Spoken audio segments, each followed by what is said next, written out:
विशाल from अध्ययन defence academy. स्वागत है आप सभी का इस यूट्यूब चैनल पे जो अध्ययन डिफेंस एकेडमी के नाम पे। और यहाँ पे जो हम सीरीज शुरू करने जा रहे हैं, जो हमने ऑलरेडी स्टार्ट की अपनी SPI GSPI 2026 के लिए। और इसमें हम जो डिस्कस कर रहे हैं, जो मैं आपको टीच कर रहा हूँ बच्चे, वो कर रहा हूँ मैथमेटिक्स में बहुत सारे चैप्टर्स हमने कंप्लीट किए हैं। जैसे आपने प्रीवियस अगर आप चैप्टर फॉलोज करते आए होंगे तो आपको ये भी पता होगा कि हर एक चैप्टर के लिए हम दो क्या लेते हैं भाई, लेक्चर लेते हैं। फर्स्ट लेक्चर आपका टोटली रहता है बच्चे थ्योरी ओरिएंटेड। सेकंड जो लेक्चर रहता है डिफरेंट टाइप्स के जो भी आपके MCQ उससे फॉर्म हो सकते हैं, तो उस टाइप का आपका एक लेक्चर रहता है। ठीक है, तो बहुत सारे टॉपिक्स आपने कंप्लीट किए। आज हम एक नया टॉपिक स्टार्ट करेंगे जिसका नाम होगा सीक्वेंस एंड सीरीज। हो सकता है कुछ बच्चों के लिए ये थोड़ा सा टॉपिक नाम से अलग लगे, पर नाम इसका डिफरेंट है। सीक्वेंस एंड सीरीज इसको बोला गया है, बल्कि इसमें एक आएगा भाई अर्थमेटिक प्रोग्रेशन, जो ऑलरेडी आप फैमिलियर होंगे बहुत सारे बच्चे अर्थमेटिक प्रोग्रेशन से। क्लास 10th में टॉपिक भी है अर्थमेटिक प्रोग्रेशन का।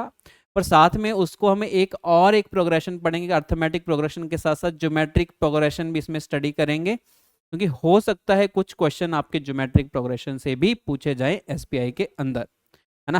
क्योंकि जो पीछे वाला जो आपका उन्होंने एक सैंपल टेस्ट दिया था SPI के लिए, जो पिछले साल की मैं बात कर रहा हूँ, उसमें कुछ क्वेश्चन आपके GP के भी थे वहाँ पे, और कुछ क्वेश्चन आपके AP के भी थे। यानी GP का मतलब ज्योमेट्रिक प्रोग्रेशन के थे, और कुछ क्वेश्चन अर्थमेटिक प्रोग्रेशन के थे। तो इस चैप्टर को जब हम कंप्लीट करेंगे तो उसमें मैं ज्योमेट्रिक प्रोग्रेशन भी आपको करवा रहा हूँ, मैं अर्थमेटिक प्रोग्रेशन भी करवाऊंगा। तो इस चैप्टर का नाम फिर हमने अर्थमेटिक प्रोग्रेशन ना बोल के क्या रखा है भाई, सीक्वेंस एंड सीरीज।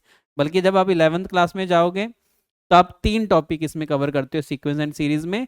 एक तो आप अर्थमेटिक प्रोग्रेशन, एक आप ज्योमेट्रिक प्रोग्रेशन, एक और आता है जिसको बोलते हैं हार्मोनिक प्रोग्रेशन। पर इस वाले चैप्टर में अकॉर्डिंग टू योर लेवल हम सिर्फ 2 टॉपिक डिस्कस करने वाले हैं आपके साथ। सीक्वेंस एंड सीरीज में 2 टॉपिक, एक अर्थमेटिक प्रोग्रेशन, एक साथ में ज्योमेट्रिक प्रोग्रेशन। तो स्टार्ट करते हैं अपने टॉपिक को। आज जो आपका चैप्टर होने वाला है वो टोटली आपका थ्योरी बेस्ड चैप्टर होगा, मतलब आपका जो लेक्चर होगा थ्योरी बेस्ड लेक्चर होगा, जिसमें हम जितने भी कंसेप्ट यहाँ से फॉर्म होते हैं, जितने भी फार्मूलाज हैं, जितने भी इंपॉर्टेंट पॉइंट्स हैं रिलेटेड टू दिस चैप्टर, वो सारे के सारे आज हम कंप्लीट करेंगे। जो नेक्स्ट जो लेक्चर होने वाला है, और जो नेक्स्ट लेक्चर में हम डिस्कस करने वाले हैं, वो इंपॉर्टेंट जो भी यहाँ से इंपॉर्टेंट आपके लेवल के अकॉर्डिंग जितने भी हमारे MCQs बनते हैं, वो सारे के सारे हम आपके साथ डिस्कस करेंगे। तो स्टार्ट करते हैं। चैप्टर का हेडिंग आपने देख ही लिया, sequence and series. Sequence and series अगर मैं डिफाइन करूं कि सीक्वेंस क्या होता है, सीरीज क्या होता है, दोनों का डिफरेंस क्रिएट करवा देता हूं भाई। जो सीक्वेंस होता है, सीक्वेंस में बहुत सारे नंबर्स होते हैं, बहुत सारे नंबर्स होते हैं जो बीच में किससे सेपरेट होंगे भाई, कॉमा से सेपरेट होंगे, तो उनको क्या बोलते हैं भाई, सीक्वेंस बोलते हैं। जब इसी नंबर्स के बीच में भाई एडिशन आ जाता है तो वो क्या बन जाती है, सीरीज बन जाती है।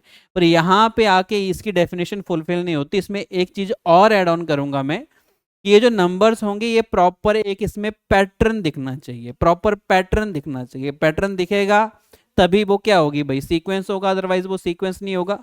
कि आप बहुत सारे नंबर्स को अरेंज करोगे with the help of commas, commas लगाते जाओगे, बट इनका एक प्रॉपर लॉजिकल पैटर्न होना चाहिए। अगर लॉजिकल पैटर्न नहीं होगा तो उसके अकॉर्डिंग ये आपका क्या नहीं बनेगा भाई, सीरीज नहीं बनेगा। तो लॉजिकल पैटर्न होना चाहिए, बहुत सारे नंबर जो लॉजिकल पैटर्न में अरेंज हों, और बीच में क्या लगा दें हम, कॉमा लगा दें। इट मींस आपका जो सीक्वेंस, उसको क्या बोल देंगे हम, सीक्वेंस बोल देंगे, तभी वो सीक्वेंस बनेगा। और उसी सीक्वेंस को जब कॉमा हटा के बीच में आप क्या लगा दोगे भाई, एडिशन लगा दोगे, तो उसी का ही नाम चेंज होके क्या बन जाएगा, सीरीज। तो सीक्वेंस एंड सीरीज तभी इसका नाम है। अब डिफरेंट डिफरेंट टाइप्स के सीक्वेंस बनते हैं, जिसमें आपका AP सीक्वेंस जो ऑलरेडी आपने पढ़ा है, एक और सीक्वेंस में आपको पढ़ाऊंगा जिसका नाम होगा GP सीक्वेंस। तो ठीक है, नेक्स्ट पेज के ऊपर मूव करते हैं। नेक्स्ट पेज के ऊपर मैंने बिल्कुल स्मॉल इंट्रोडक्शन दी है, सीक्वेंस क्या होता है, सीरीज क्या होती है। सीक्वेंस में लिखा arrangement of a number in some logical pattern. Arrangement करेंगे नंबर्स का in some logical pattern. Logical pattern important है ना, अगर लॉजिकल पैटर्न नहीं होगा नंबर्स के बीच में तो वो सीक्वेंस नहीं बनेगा। और इसके एग्जांपल में लिख दिए, बीच में क्या लगा देंगे भाई, कॉमास। जैसे यहाँ पे बात करें 5, 10, 15, 20 एज इट इज, एक ये वाला।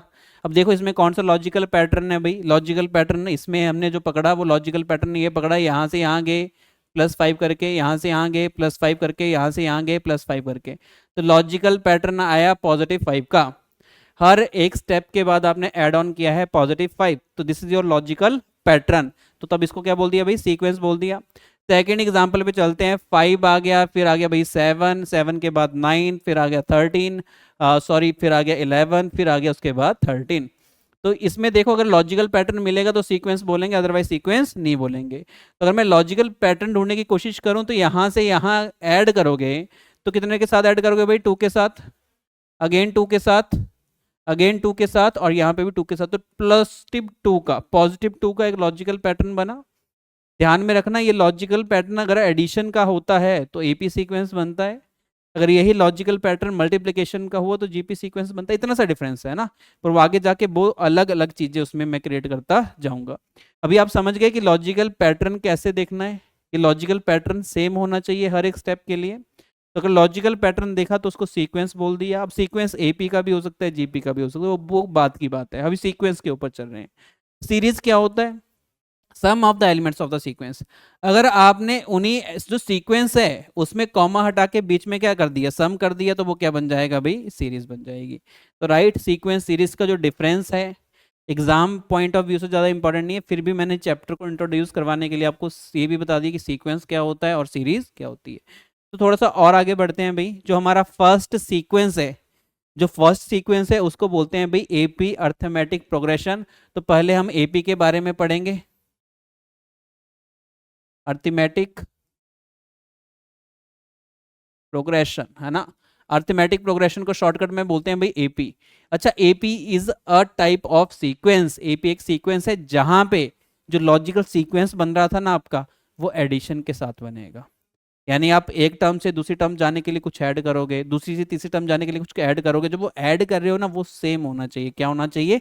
सेम, सेम थिंग होनी चाहिए। तो यहाँ पे हम देख लेते हैं इसकी डेफिनेशन के ऊपर। बहुत सारे बच्चे जानते भी होंगे क्योंकि करते हो आप बोर्ड में, तो एपी करते हो सकता है कुछ बच्चों ने जीपी ना किया हो, तो वो थोड़ा अलग होगा आपके लिए। एपी तो हर एक बच्चा करता है। लिखिए भाई, AP is the sequence whose terms increased और डिक्रीज्ड बाई, कि उसकी जो टर्म्स होंगी, ये टर्म्स डिफ्रेंशिएट होती हैं भाई कॉमा से। किससे? कॉमा से डिफ्रेंशिएट होते हैं टर्म्स, कि उसकी टर्म या तो इंक्रीज कर रही होंगी या तो डिक्रीज कर रही होंगी। यानी जब यहाँ से यहाँ जाओगे तो यहाँ से बढ़ते हुए जाओगे या तो यहाँ से कम होते जाओगे, ये बोलना चाहता है। By a fixed number which is called common difference, एक फिक्स नंबर से जिसको क्या बोला गया? कॉमन डिफरेंस बोला गया। तो ऐसे सीक्वेंस को क्या बोलते हैं आप? एपी का सीक्वेंस बोलते हैं। एग्जाम्पल भी दिए गए हैं भाई, एग्जाम्पल के अकॉर्डिंग देखते हैं थोड़ा सा। फर्स्ट एग्जाम्पल दिया था उन्होंने 1, 4 एंड 7, 10 एंड 13। अब इस सीक्वेंस के बारे में बोला गया कि बताओ एपी सीक्वेंस है कि नहीं है। तो अकॉर्डिंग टू डेफिनेशन इंक्रीजिंग भी हो सकता है एपी सीक्वेंस, डिक्रीजिंग भी हो सकता है। ये अभी के लिए क्या बन गया भाई? इंक्रीजिंग बन गया। इंक्रीजिंग बन गया तो हमने ये भी देखा कि यहाँ से यहाँ तक मूव करने के लिए मेरे को पॉजिटिव 3 का सहारा लेना पड़ा। यहाँ से यहाँ आने के लिए फिर से +3, यहाँ से यहाँ आने के लिए फिर से +3, यहाँ से यहाँ आने के लिए फिर से +3। तो इसका मतलब +3 के बेसिस पे मैं इंक्रीजिंग में जा रहा हूँ। कैसे में जा रहा हूँ? इंक्रीजिंग में। इसका मतलब जो तुम ऐड कर रहे हो वो ही, उसको ही क्या बोलते हैं भाई? कॉमन डिफरेंस बोलते हैं। और common difference is denoted by small D. तो मैं लिख सकता हूँ d इज इक्वल टू 3 ना, राइट। इस तरीके का एक सीक्वेंस बनेगा। अब मेरे को इसमें बता दो भाई, इसमें क्या बनेगा? इसमें आप 4 से 2 गए, -2 करके गए होंगे। क्या 2 करके? -2, यहाँ से यहाँ -2, यहाँ से यहाँ अगेन -2, अगेन -2। तो इसमें जो कॉमन डिफरेंस बनेगा वो कितना बनेगा? -2 का। तो -2 हमने ऐड किए, -2 ऐड किए हर एक स्टेप में, राइट। तो आगे बढ़े तो ये थर्ड वाला भी इंपॉर्टेंट है भाई। थर्ड वाले में क्या ऐड किया होगा? +0, +0, +0। तो ये इसमें d की वैल्यू क्या आ जाएगी? 0। ये भी आपका एक एपी सीक्वेंस है। अब इस एपी सीक्वेंस का एक खास नाम होता है, इसको बोलते हैं भाई कांस्टेंट एपी। इसको बोलते हैं कांस्टेंट अर्थमेटिक प्रोग्रेशन। क्यों? क्योंकि यहाँ पे वैल्यूज कांस्टेंट रहती है, क्योंकि डी की वैल्यू क्या हो जाती है? 0। तो पूरा का पूरा आंसर ऐसे बनेगा 3, 3, 3, 3, 3, सेम टू सेम ऐसे बनेगा। तो वो कांस्टेंट एक जैसा दिखेगा, वो उसमें कोई वेरिएशन नहीं आएगी। तो this type of sequence is called the constant AP, constant AP, right. तो ये वाला मामला क्लियर हुआ भाई। आपको थोड़ा सा इंट्रोड्यूस करवाया मैंने एपी को। थोड़ा सा और आगे चलते हैं, आगे बहुत सारी चीजें सीखने को मिलेंगी। फिर हमने क्या किया कि जनरल फॉर्मेट में एपी को एज्यूम करना शुरू किया। जब जनरल फॉर्मेट में सीखा तो हमने ये सोचा कि मानो कोई भी फर्स्ट नंबर की टर्म है जिसको हम यहाँ पे लेके चलते हैं ए से। किससे लेके चलते हैं? ए से। मैंने कहा एक इसमें ना कुछ ऐड करते जाओ, और हर एक स्टेप में एडिशन क्या होना चाहिए, सेम। तो पहले वाले स्टेप में मैंने क्या कर दिया, डी का एडिशन कर दिया। जैसे डी का एडिशन करूंगा तो बनेगा A plus D, A plus D. Again next वाले स्टेप के लिए, थर्ड टर्म के लिए फिर से डी का एडिशन करोगे तो ए प्लस डी हो जाएगा ए प्लस टू डी। क्या हो जाएगा, ए प्लस टू डी, राइट। अगर मैं नेक्स्ट के लिए चलूंगा तो अगेन मैं डी का एडिशन कर रहा हूं, तो अगेन डी का एडिशन करने से ये बनेगा A plus two D plus D, यानी ए प्लस थ्री डी, ऐसे बन जाएगा।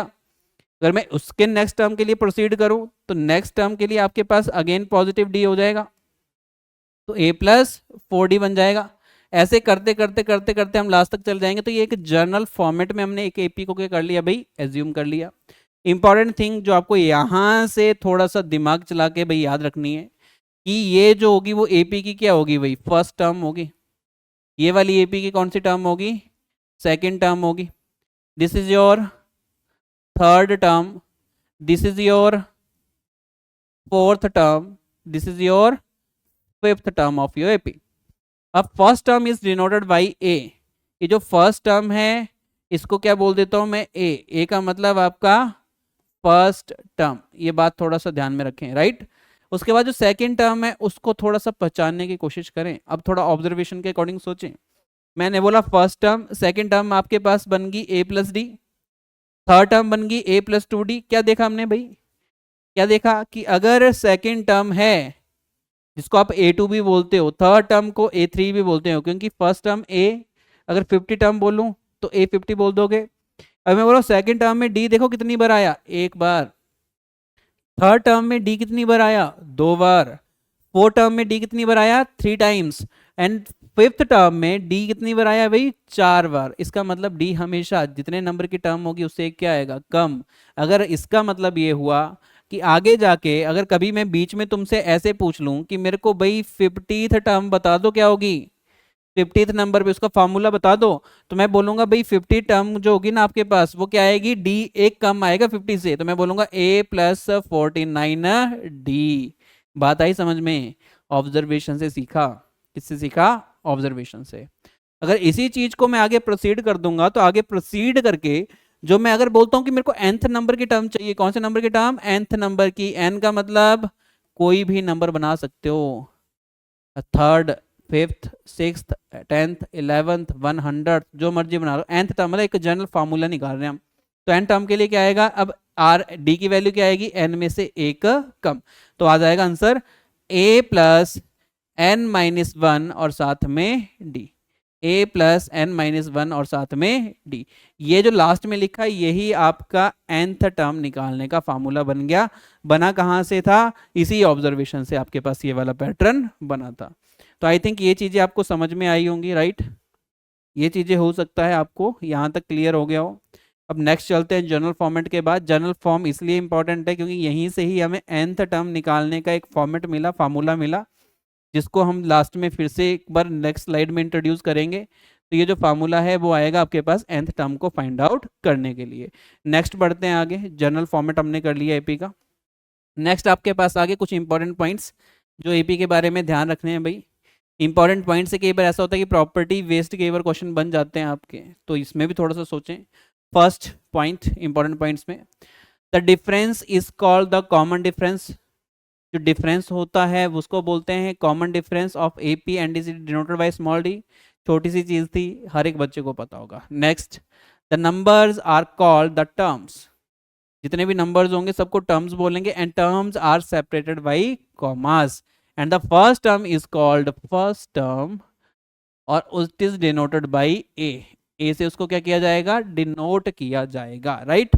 सेकंड भी आपको ये थोड़ी सी चीज याद कर लेनी है भाई। Third, if the AP series has last term then it is your finite AP series। कोई मुश्किल नहीं है ना, finite infinite तो पता ही है ना। finite का मतलब जिसका पता हो, infinite का मतलब जिसका कोई पता ही ना हो। अगर ऐसी में सीरीज दे लूं जिसमें लास्ट टर्म क्या दे दूं तुम्हें, नॉन, तो वो फाइनाइट बन जाएगा। अगर लास्ट टर्म नॉन ना दो, dot dot dot dot dot करके ऐसे छोड़ दिया, मतलब मेरे को नहीं पता कहाँ तक जाना है, तो वो इनफाइनाइट एपी सीक्वेंस बनेगा।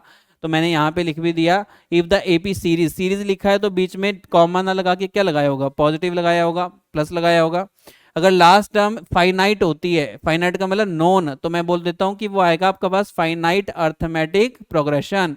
अगर आपकी लास्ट टर्म क्या होगी, एपी सीक्वेंस इनफाइनाइट टर्म्स, उसकी टर्म्स होंगी इनफाइनाइट, यानी आप उसको गिन नहीं सकते, तो वो इनफाइनाइट अर्थमेटिक प्रोग्रेशन होती है। फिफ्थ, अगर डी की वैल्यू हो जाती है भाई 0, याद आया एग्जांपल फर्स्ट स्लाइड पे 3,3,3,3, है ना, एपी सीक्वेंस मैंने उसको बोला था और उसमें डी निकाला था तो आ गया था 0। If D is equal to 0 then AP is called a constant AP, already discuss में कर चुका हूँ, राइट। तो ये चीजें पिछली स्लाइड में भी डिस्कस की थी। थोड़ा सा और आगे चलते हैं, जनरल टर्म के ऊपर आ जाते हैं। जनरल टर्म का फॉर्मूला हमें बनाना पड़ेगा। जनरल टर्म, nth टर्म और लास्ट टर्म, सबका formula same to same. General term का मतलब है आप कोई भी नंबर की टर्म निकाल पाओ, ऐसे एक फार्मूला बना दो, ऐसा एक फार्मूला बना दो। nth टर्म का मतलब लास्ट टर्म निकालनी हो, nth टर्म का मतलब फिफ्थ टर्म निकालनी हो, n टर्म का मतलब 30th टर्म निकालनी हो, और लास्ट टर्म के लिए भी सेम फार्मूला आएगा। तो फार्मूला आपके पास मैंने लिख दिया, कहाँ से बना था, ऑलरेडी मैंने डिस्कस किया है ऑब्जर्वेशन से। जो मैंने जनरल फॉर्मेट एज्यूम किया था ना एपी का, उसी में ही मैंने धीरे धीरे उसको ऑब्जर्व करके लास्ट में डिकोड कर लिया कि an के लिए जो फार्मूला बनेगा उसमें d की वैल्यू n से एक कम आएगी। तो कम करने का लिए यहाँ पे क्या कर दिया हमने, n-1d। तो ये फार्मूला बन गया आपके पास an के लिए, है ना। बार बार लिख नहीं रहा हूं मैं, ऊपर आपको दिख ही रहा होगा। और अगर कभी लास्ट टर्म निकालनी हो तब भी सेम फार्मूला बनेगा, but an is replaced by l, an is replaced by l, तो l के लिए भी सेम फार्मूला बनेगा, l is equal to a plus n-1 into D, right. यहां से जो इंपॉर्टेंट चीजें हैं वो आपको इसके पैरामीटर्स पता होना चाहिए। an का मतलब क्या होगा, an indicates your nth term, nth term भी इंडिकेट करेगा, साथ में nth टर्म के साथ साथ मैं बोलूं कि ये जनरल टर्म को भी इंडिकेट करता है। an का मतलब ये है, ठीक है। a का मतलब क्या होगा भाई, a का मतलब होगा first term, first term of the sequence, जो भी आप सीक्वेंस यूज कर रहे हो उसकी फर्स्ट टर्म को क्या बोल देंगे, ए के बाद बात आती है एन की, एन क्या होगा, number of terms in the sequence, जो भी सीक्वेंस होगा उसमें नंबर ऑफ टर्म्स कितनी बनेगी, that is denoted by N. Again इसके बाद बात आती है स्मॉल डी की, small D is a common difference, common difference. Common difference को निकालने के लिए आप बहुत बार ये भी यूज करते हो भाई, a2 माइनस a1 करते हो कि नहीं करते हो, a2 minus a1, it mean second term को फर्स्ट टर्म से माइनस करना, a2 indicates the second term, a1 indicates the first term. फिर ऐसे भी ना करके अगर तुम ऐसे भी करोगे ना, a3 माइनस a2, मतलब दो कंसेक्यूटिव टर्म्स के बीच में डिफरेंस निकालना है, वो भी बड़ी वाली टर्म, मतलब जो आपके पास बड़े वाली इन द सेंस आपकी पोजीशन के अकॉर्डिंग, उसमें से छोटे वाले टर्म को क्या करना है, माइनस। वहां से मेरी वैल्यू क्या आएगी भाई, डी की वैल्यू आएगी। तो डी कॉमन डिफरेंस होता है, निकालने का तरीका होता है a2 माइनस a1। अगर ये तरीका से अगर आपका नहीं आ रहा है, मतलब अगर आप इसमें कंफर्टेबल नहीं हो तो सोच के कर लो ना एपी सीक्वेंस, इसमें क्या ऐड करूं कि नेक्स्ट टर्म आए, ऐसे सोच लो, है ना, तब भी क्या आएगा, डी की वैल्यू आएगी, कोई प्रॉब्लम नहीं है। तो ये आपके इसके लिए बना, और साथ में एल बच गया तो एल के लिए लिख लो, L indicates the last term. तो ये फार्मूला हर एक बच्चे को याद होना चाहिए। पर अगर मैं बोलूं अगर फार्मूला याद नहीं है तो इसको ना बना कैसे, तब वो ज्यादा इंपॉर्टेंट है ना। अगर मैं ऐसा बोल देता हूं कि मेरे को ना a20 का फार्मूला बता दो, क्या बोल दूंगा मैं, a20 का मतलब मैं 20th टर्म, जो 20 नंबर की टर्म आएगी उसका फार्मूला पूछ रहा हूँ। सीधा सा कंसेप्ट है, डी एक कम ले लो, आप सीधा ये बोल दो कि a प्लस 19 डी आएगा, सीधा ये बोल दो a प्लस 19 डी आएगा, कोई प्रॉब्लम ऐसा बोलने में नहीं, क्योंकि इसमें भी तो ऐसा करोगे आप बोलोगे an का फार्मूला लगाना है, n इंडिकेट्स द 20, यहाँ पे 20 से रिप्लेस हो जाएगा, तो आप बोलोगे कि a20 का फार्मूला बनेगा a plus 20 minus 1 into D. अगले वाले स्टेप में आप भी यही लिख रहे होंगे मेरी तरह, a प्लस 19 डी। जैसे अगर मैं डायरेक्ट ये सिखा दूं तुम्हें कि a101 टर्म निकालनी है, उसका फार्मूला आप बोलोगे 101 है तो d उससे एक कम लीजिए, कम लेंगे तो a प्लस 100 डी उसका क्या बन जाएगा, फार्मूला बन जाएगा, डायरेक्ट फार्मूला बन जाता है, डायरेक्ट फार्मूला बन जाता है, इसको लगाने की भी रिक्वायरमेंट नहीं होती, फिर भी हमने करवा दिया कि ऐसे आपने सोचना है, राइट। आगे बढ़ते हैं, आपके पास सम का फार्मूला आता है, सम का फार्मूला कहाँ पे यूज करेंगे, सीक्वेंस एपी का ही है, सीक्वेंस एपी का है, सबको सम करना पड़े कभी, जितने भी आपके सारे के सारे नंबर्स होंगे, जितनी टर्म्स होंगी, बीच में कॉमा हटा के क्या लगा दिया, प्लस लगा दिया, सम करने के लिए बोला। छोटा क्वेश्चन होता है सम इजी होता है, जब बड़ा क्वेश्चन हो जाएगा आपके पास सम करना क्या हो जाएगा, डिफिकल्ट। तो उसके लिए भी एक अप्रोच का हमने यूज़ किया। अब ये फार्मूला बना कैसे था, इसके लिए भी मेरे पास एक थ्योरी है, एक उसका क्या है, प्रूफ है। पर अगेन मैं ये बोलना चाहता हूँ कि इसका प्रूफ आपके पॉइंट ऑफ व्यू से इंपॉर्टेंट नहीं है, एग्जाम पॉइंट ऑफ व्यू से। तो आप सिंपल अभी के लिए इस फार्मूला को याद कर लो, 10th में भी आपने किया ही होगा, ऑलरेडी इसका एक प्रूफ है, जहाँ पे आप सीरीज लिखते हो, उसको रिवर्स करके लिखते हो, सबको ऐड करते हो, फिर तब जाके फार्मूला बनता है। तो आप डायरेक्ट इसका फार्मूला याद करें कि S N sum of N terms of your AP, S3 sum of the three terms of your AP, S15 means sum of your 15 terms of your AP, S49 indicates the sum of the 49 terms of your AP। तो SN का एक formula मैंने बना दिया, n/2 bracket में 2a plus n-1 into D, right, ये formula बना दिया। अच्छा, अगर मैंने कभी इस फार्मूले को थोड़ा सा मैंने मॉडिफाई किया, देखो ए फार्मूला तो याद हो गया होगा, इसको मॉडिफाई कर लेता हूँ। मॉडिफाई करूंगा तो मैं लिखूंगा n/2, 2a की जगह लिख दूंगा भाई a प्लस ए, साथ में n-1 और d, है ना, ऐसे मॉडिफाई कर सकता हूँ ना। 2a की जगह a प्लस ए लिख दिया, बात अगेन क्या है, सेम। पर अभी थोड़ा सा चेंज ये भी आ गया कि इसको तो ऑलरेडी हमने पढ़ा है पिछली वाली स्लाइड पे, इसका ही तो फार्मूला देखा था। इसकी जगह क्या लिख सकते हो, ए एन भी लिख सकते हो और साथ में एल भी लिख सकते हो।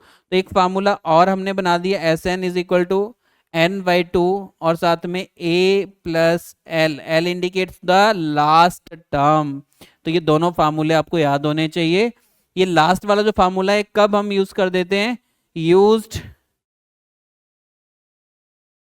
Used when last term of the sequence is given. अगर लास्ट टर्म सीक्वेंस की गिवन हो तब आप इस फॉर्मेट का यूज कर सकते हो। क्लियर हो गया ये वाली बात, कौन सा फार्मूला कब यूज करना है। बल्कि ऊपर वाले फार्मूले को भी यूज करोगे तब भी आंसर आएगा, ऐसा नहीं है नहीं आता। इससे थोड़ी सी लेंथी कैलकुलेशन नहीं, कैलकुलेशन शॉर्ट हो जाती है।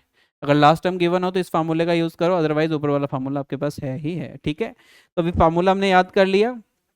अगेन ये भी एक कंसेप्ट है भाई, बहुत बार क्वेश्चन में ऐसे पूछा जाता है, बल्कि ये this is a type of a question ना, टाइप ऑफ अ क्वेश्चन है कि वो एक आपको एपी दे देगा और वो अगर स्टार्टिंग से 10 टर्म पूछता तो A10 का फार्मूला लगा देते, a+90, राइट, लगा देते।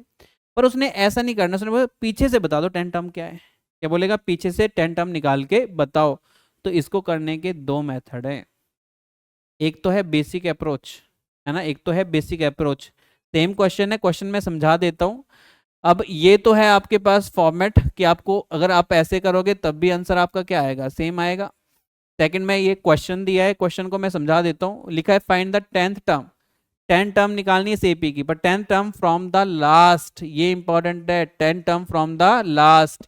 कि ये जो मैंने सीक्वेंस अभी अभी आपके सामने लिखा है, कौन सा सीक्वेंस की बात कर रहा हूँ मैं, एक एपी का सीक्वेंस है जिसमें बोला 8, फिर बोला है 10, फिर बोल दिया भाई 12, फिर बोल दिया लास्ट में 126। अब उसने बोला है 10th टर्म निकालो। अगर वो स्टार्टिंग से पूछता तो क्वेश्चन मुश्किल नहीं था। स्टार्टिंग से 10 टर्म का फार्मूला यानी A10 का फार्मूला a+9d, बोला था ना एक कम करके लिखना है आपको, a+9d मतलब एक तो a चाहिए एक तो d चाहिए। a भी पता था 8, d पता था 10 - 8 करके कितना आ जाएगा 2। पर ये पूछा ही नहीं है, पूछा क्या है 10th term from the last, कि यहां से बता दो 10th टर्म क्या होगी, 10th term from the last. तो एक जो इसका कंसेप्ट है, जो मैं ये बोलूंगा इसको यूज करोगे तो बेनिफिट में रहोगे, कोई फार्मूला रटने की जरूरत नहीं है, पीछे से निकालना है ना। आप एपी को उल्टा करके लिख दो, एपी को उल्टा करके लिख दो, तो एपी को रिवर्स कर दो। अगर पीछे से पूछा है तो reverse the AP, reverse the AP, AP को रिवर्स करोगे तो सबसे पहला जो नंबर आएगा वो किसका आएगा। अब रिवर्स एपी उल्टी एपी लिखो, क्योंकि पीछे से क्या करना है भाई, 10 टर्म ढूंढनी है। और एपी के फार्मूले पढ़े हैं स्टार्टिंग से 10 टर्म ढूंढने के, पीछे से तो नहीं पढ़े। तो मैं क्या करूंगा, एपी को रिवर्स कर दूंगा, रिवर्स करने से जो मेरे पास आंसर आएगा 126। अब खुद सोचो, यहां से यहां दो बढ़ रहे हैं तो पीछे आने के लिए दो क्या होंगे, कम होंगे। जैसे दो कम होंगे तो नेक्स्ट टर्म बनेगी आपके पास 124। ऐसे करते करते करते करते आ जाएंगे, लास्ट में आपके पास क्या आ जाएगा 10, उसके बाद क्या आ जाएगा 8। आपने एपी को क्या कर दिया, रिवर्स कर दिया। अब रिवर्स एपी कर दिया और आपसे पूछा 10th term from the last. अब इसके अकॉर्डिंग क्वेश्चन क्या बन गया, 10th टर्म रिवर्स कर दिया तो क्या दिक्कत है, 10 टर्म फ्रॉम स्टार्ट, स्टार्टिंग से ही 10 टर्म निकाल लो, बात तो सेम ही आ जाएगी, कुछ भी डिफरेंस नहीं है दोनों में, क्योंकि मैंने रिवर्स कर दिया ना। अब लास्ट से निकालो चाहे स्टार्टिंग से निकालो, रिवर्स किया है उसको। पर अब इसके अकॉर्डिंग, इस एपी के अकॉर्डिंग आपका क्वेश्चन चेंज हो गया, यानी जो ए आएगा, यानी अब 10 टर्म के लिए स्टार्टिंग से फार्मूला निकालना है, तो A10 का फार्मूला भी आपको याद है। A10 का फार्मूला होता है A+9D। इसको निकालने के लिए आपको ए की रिक्वायरमेंट होगी, डी की रिक्वायरमेंट होगी, पर आपका ए जो होगा वो अकॉर्डिंग टू दिस एपी बनेगा। जो आईपी को रिवर्स किया है उसके अकॉर्डिंग सारी चीजें चलेंगी। अब ए की वैल्यू क्या आएगी भाई, 126, और जो आपकी डी की वैल्यू आ जाएगी वो क्या आ जाएगी, अगर पहले आपका कॉमन डिफरेंस 2 आ रहा होगा, यहाँ पे नेगेटिव के साथ आएगा, चेंज हो जाता है साइन, चेक भी कर लो। 124 माइनस 126 करोगे, सेकेंड टर्म को फर्स्ट से माइनस, और जैसे ही माइनस करोगे तो आंसर आएगा -2, तो डी की वैल्यू कितनी आ जाएगी, -2। सारी की सारी वैल्यू आप यहाँ पे पुट करोगे तो A10 की वैल्यू आ गई, यानी 10 टर्म आ गई। तो ए की जगह डालोगे 126 +9 और साथ में -2, तो इसका आंसर आ जाएगा आपके पास 126 -18। और 126 में से जैसे ही आप -18 कर लेते हो तो यहाँ से जो आंसर बनेगा, यहाँ पे 1, यहाँ पे 16, 108, फाइनल आंसर आ जाएगा 108। यानी इस एपी की, कौन सी एपी की, इस एपी की 10th टर्म 108 होगी, है ना। वो तो आप देख के भी पहचान सकते थे, पर फिर भी मैंने किया। इसकी जो फर्स्ट 10 टर्म में 108 है, और यही एपी ऐसे करके लिखोगे तो लास्ट टर्म भी क्या बन जाएगी, 108। आई थिंक समझ में आया होगा, ये बेसिक कंसेप्ट है भाई, ये जो मैंने किया, this is your basic concept, this is your basic concept, right. पर इसके लिए एक और अप्रोच का भी यूज करता है कभी कभार, हो सकता है प्रॉपर्टी में ऐसा लिखा हुआ आ जाए, तो क्या करोगे भाई, है ना। तो हम क्या करेंगे, अगर हमने ना 8th term from the last ढूंढनी है, जैसे इस वाले क्वेश्चन में 8th का मतलब क्या आ गया था, 10th term from the last, तो आप उसमें क्या करोगे, उसको फाइंड आउट करोगे स्टार्टिंग से कौन सी नंबर की टर्म होगी, तो आप बोलोगे 8th term from the last is equal to n minus R plus 1th term from the starting. फिर उसमें रिवर्स नहीं करोगे आप एपी को, फिर भी आपका आंसर क्या आएगा, सेम आएगा। पर here n indicates the number of terms in the sequence, है ना, r indicates the 8th term from the last. तो अगर मैं इस सेम क्वेश्चन को उसके इक्विवेलेंट करना चाहूं तो कैसे होगा भाई, तो मैं अगले वाली स्लाइड पे कर देता हूं। हाँ, आपके पास जो क्वेश्चन था वो किस तरीके से था भाई, पहले था 8, है ना, 8 था ना, इसमें पहले 8 था, फिर उसके बाद क्या आएगा भाई, 8 के बाद था 2 का डिफरेंस था, 10 था, फिर था 12 था, लास्ट में था आई थिंक 126। एक बार मैं रिव्यू कर लेता हूँ भाई, लास्ट में था 126, राइट, ओके। आपसे पूछा था 10 टर्म फ्रॉम द लास्ट निकालनी है, find 10th term from last, ये आपसे पूछा था। एक तो बेसिक मेथड है, उसको क्या कर लो भाई, अपोजिट कर लो, वो आपका बेसिक मेथड था। पर अगर बेसिक मेथड पे आपने नहीं जाना है, ये वाला ज़्यादा सुटेबल लग रहा है मेरे को, आई थिंक कुछ और चलाऊं क्या, आई थिंक ग्रीन वाला इज मोस्ट सुटेबल, राइट, हाँ ये सही है। तो मैं क्या बोल रहा था भाई, मैं ये बोल रहा था, एक तो लगा लो बेसिक कंसेप्ट, अगर मानो बेसिक कंसेप्ट नहीं लगाना है तो ये समझो कि मैं ये ढूंढ पाऊँ कि 10th टर्म जो लास्ट से होगी वो स्टार्टिंग से कौन से नंबर की टर्म होगी। तो उसके लिए मैंने लिखवाया था कि 8th टर्म फ्रॉम लास्ट, कि लास्ट से हमने 8th टर्म निकालनी, 8th term from last is equal to n minus R plus 1 th term from start. पर मेरे को ये बताओ, ये जो मैंने अभी सीक्वेंस दिया, क्या तुम्हें इस सीक्वेंस में ये भी पता है कि आपका टोटल नंबर ऑफ टर्म्स कितनी है, क्योंकि n की वैल्यू तो निकालनी पड़ेगी, वो तो नहीं पता, पर लास्ट टर्म पता है।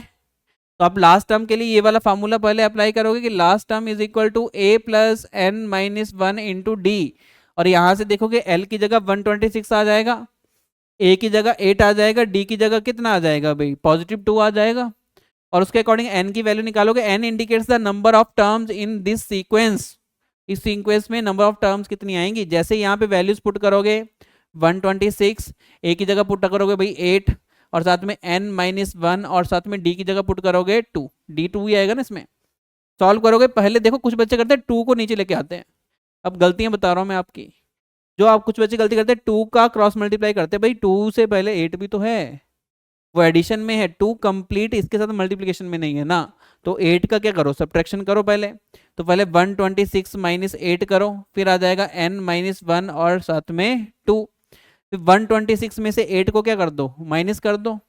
कितना बनेगा आपके पास, ये बनेगा आपके पास 118 बनेगा। कितना बनेगा, 118, माइनस कर दिया।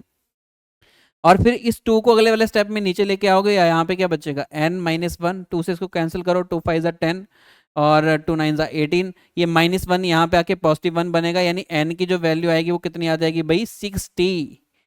इसका मतलब ये जो आपका सीक्वेंस था उसमें नंबर ऑफ टर्म्स कितनी थी, 60 थी। तो इसके आगे मैं इस फॉर्मेट के ऊपर आता हूँ कि 8th, मतलब मैं 10th निकालना चाहता हूँ, 10th term from last. Last से जो 10th टर्म होगी वो स्टार्टिंग से कौन से नंबर की टर्म होगी भाई, n-r। n इंडिकेट्स द 60 जो आपने निकाला, माइनस r, r का मतलब 10th again, plus 1th term from starting, from starting. तो स्टार्टिंग से कौन सी टर्म बनेगी, यहां से फाइंड आउट कर लें। तो आपके पास ये कितना बना, 51th। कितनी, 51th। यानी इस सीक्वेंस की 51th टर्म निकाल लो। कौन सी निकाल लो भाई, 51th टर्म। वही आपका आंसर आएगा, जो स्टार्टिंग से 51th होगी वही लास्ट से कौन सी आएगी, 10th आएगी। इस तरीके से आप इसका यूज भी कर सकते हो। और A51 निकालने के लिए आपको यूज करना है A+50D। अगेन A की वैल्यू आप डालोगे भाई 8 और 50, और D की वैल्यू डालोगे 2। तो आंसर आ जाएगा आपका भी 8 + 100, तो फाइनल आंसर आ जाएगा 108, राइट। तो आप मेरे को इसमें बताएं कि आपको कौन सा मेथड ज़्यादा सुटेबल लगा, कमेंट्स में करके बताना। कि जो आपके पास बेसिक मेथड है वो ज़्यादा अच्छा है, कि ये जो आपके पास शॉर्टकट मेथड, शॉर्टकट तो नहीं बोलूँगा इसको मैं, बल्कि बेसिक मेथड इसमें क्या बन गया, शॉर्टकट अप्रोच। तो आपने बताना जी बेसिक मेथड अच्छा है, कि ये जो आपके पास मैंने फार्मूला लिखा है इसको फार्मूला में बोलूँगा। अगर फार्मूला नहीं बोलना है तो इसको क्या बोल दो, एक लाइन लिखी है जिसमें आपका कुछ थ्योरेटिकल रिलेशन है, रिलेशन बताया गया है।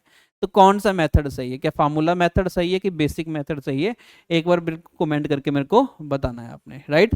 तो ये वाला कंसेप्ट क्लियर हो गया। ऐसे करोगे ज़्यादा ईजी में रहेगा भाई, ऐसे ज़्यादा ईजी लगता है, एज ए थोड़ा सा आपका क्या हो जाएगा, ये चीज़ डिफिकल्ट हो जाएगी। अगर ये वाला फॉर्मेट याद होगा, उसके लिए पहले मेहनत करोगे, एन निकालोगे, तब जाके ये प्रोसेस चलेगी, राइट।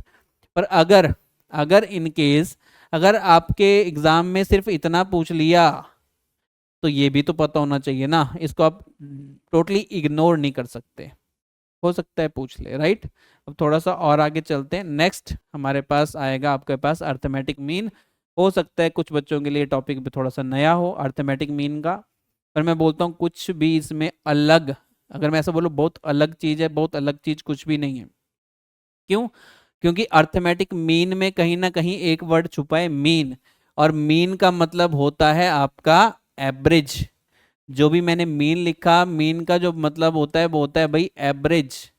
तो एवरेज निकालना सबको आती है। अरे सबके नंबर आए थे क्लास 9th में, आए थे कि नहीं आए थे।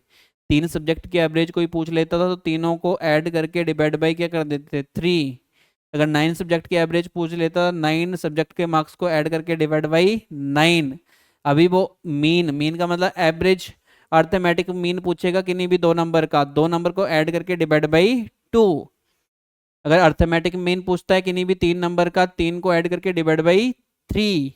अर्थमेटिक मीन पूछता है किन्हीं भी 10 नंबर का, 10 को ऐड करके डिवाइड बाई 10, है ना। तो वैसे मैंने लिखा कि अर्थमेटिक मीन अगर 2 नंबर आते हैं, कोई भी ए बी उनका पूछा जाए, तो आंसर आएगा A+B डिवाइड बाई 2। अगर अर्थमेटिक मीन 3 नंबर का पूछा जाए, A, B, C का अर्थमेटिक मीन बताओ, तो आंसर आएगा A+B+ डिवाइड बाई 3। अगर कभी ऐसा पूछ ले कि अर्थमेटिक मीन बताओ, आपके पास A, B, C, D 4 number है, तो आप सिंपल क्या करोगे भाई, A+B+C+D 4 नंबर को ऐड करके डिवाइड बाई 4। इजी है, ज़्यादा मुश्किल नहीं है, याद कर लोगे इसको भी। अर्थमेटिक मीन, मीन का मतलब एवरेज। नेक्स्ट चलते हैं। नेक्स्ट आपका हाइलाइट्स ऑफ एपी। कुछ और इंपॉर्टेंट चीज़ें जो आपको एपी के बारे में याद करनी है, ये थोड़ा सा इंपॉर्टेंट हो सकता है भाई आपके लिए। फर्स्ट, हो सकता है आपने इस बेसिस पे पहले सोचा ना हो, जो चीज़ें यहाँ पे लिखी है इस बेसिस पे आपने कभी एपी में सोचा ना हो, ऐसा भी हो सकता है, कुछ बच्चों ने सोचा होगा, अच्छी बात है। First, if each term of AP is increased, decreased, multiplied or divided by the same non-zero number, number होना चाहिए non zero, same non zero number, then the resulting sequence is also an AP.